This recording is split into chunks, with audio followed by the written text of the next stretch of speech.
demonstrating keystroke mapped instruments. So using Mixcraft 9, I can choose an instrument. Let's start with just a keyboard, and we'll do piano so that we're looking at what it would look like.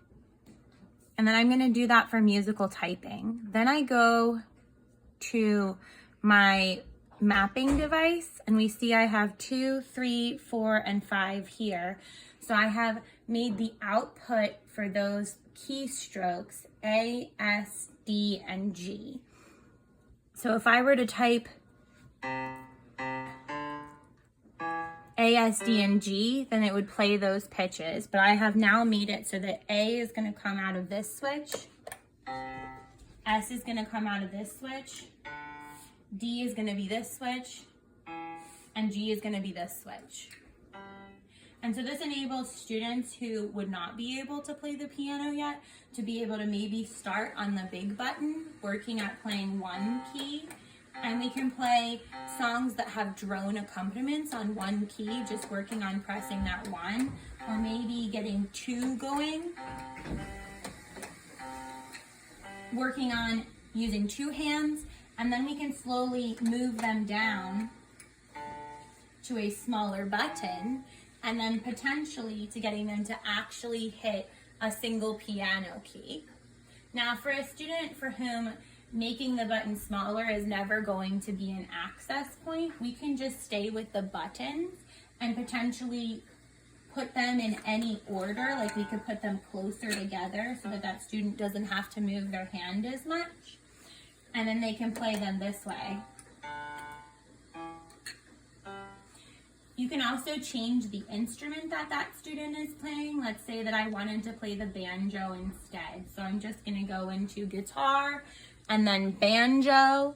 And then even though it shows the keyboard still, it's now going to make a banjo sound.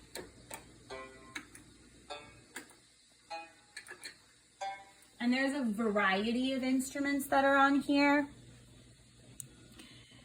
And you can even get sound effects. So let's say I wanted to do bubbles. Now it is going to play bubbles.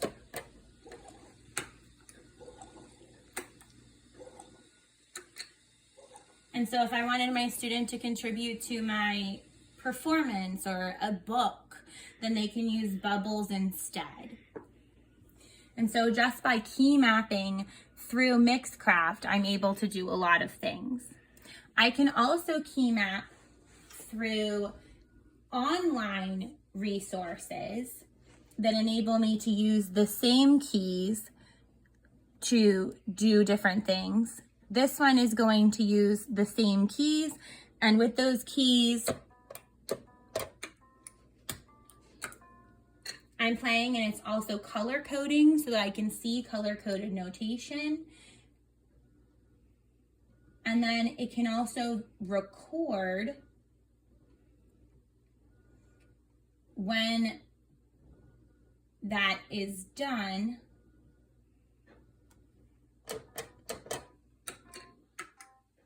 And it can notate or play notation that is written. So if this is written, then I can then play the notation that's written while seeing whether my colors match the notation that's written. I can also use samplers. So this one currently has a cat,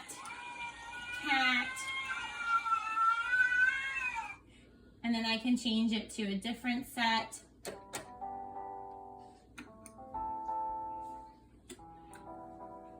And we can jam or do a drum break.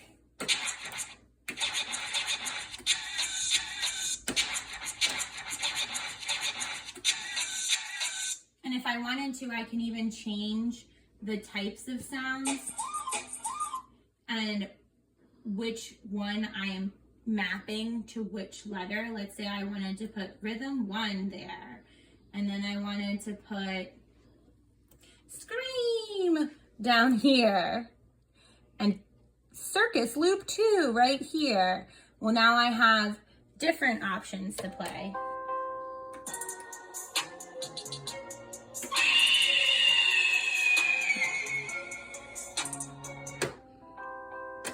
And then you have different options as what to play by using keyboard input into your computer with switches.